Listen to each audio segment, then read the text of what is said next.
இன்னைக்கு நம்ம பார்க்க போறது கார குழி பணியாரம். ஸ்கூல் கிட்ஸுக்கு இதை லஞ்ச் பாக்ஸா கூட கொடுத்து விடலாம்.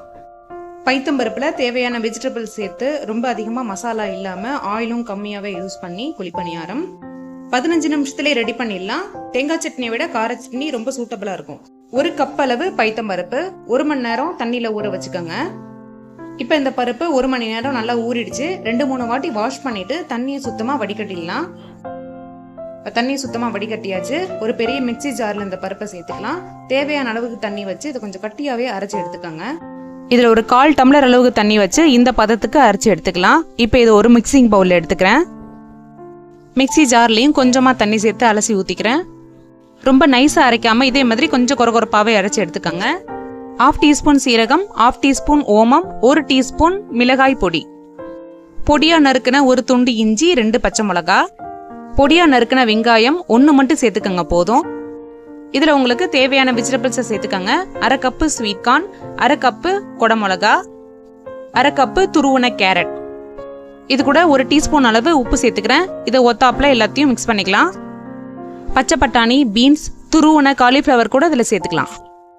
இது ஸ்கூல் பசங்களுக்கு லஞ்ச் பாக்ஸுக்காக செய்யறதுனால இதுல அதிகம் காரம் சேர்க்கல. உங்களுக்கு இதுல இன்னும் நிறைய காரம் தேவைப்பட்டுச்சுனாக்கா தனிமிளகாய் தூளோ சில்லி பிளேக்ஸோ கொஞ்சம் அதிகமா சேர்த்துக்கங்க.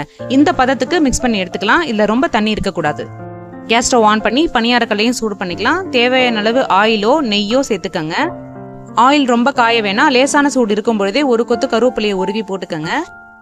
1 டேபிள் ஸ்பூன் வெள்ளை எல்லோ கருப்பு எல்லோ எடுத்துக்கங்க. இதே மாதிரி ஒவ்வொரு குழியிலையும் சேர்த்துருக்கிற எண்ணெயில ஆட் பண்ணிக்கலாம். ஆயில் ரொம்ப சூடா இருந்ததுனாக்கா அந்த எள்ளு பொரிய ஆரம்பிச்சிடும். அதுக்குள்ளேயே நம்ம ரெடி பண்ண மாவை இந்த பணியாரக்கல்லில் ஊத்திக்கங்க. மாவுல தண்ணி திட்டமா தான் இருக்கணும். இந்த பதத்துக்கு இருக்கிற மாதிரியே பாத்துக்கங்க. அப்பதான் பணியாரம் நல்லா சாஃப்டா இருக்கும்.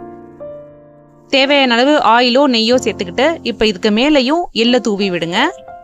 கேஸ் ஸ்டவ்வை மீடியம் ஃப்ளேம்லயே வச்சு 2-3 நிமிஷம் வரைக்கும் இந்த பணியாரத்தை வேக விட்டுக்கலாம். ஒரு பக்கம் வெந்து இந்த மாவு நல்லா உப்பி வந்திருக்குது பாருங்க. இப்ப இதை ஒண்ணா திருப்பி விட்டுக்கலாம்.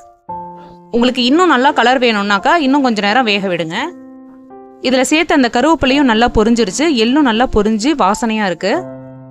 ரொம்ப ரொம்ப சாஃப்டா இருக்கும் இந்த பைத்தம்பருப்பு குழிப்பணியாரம்.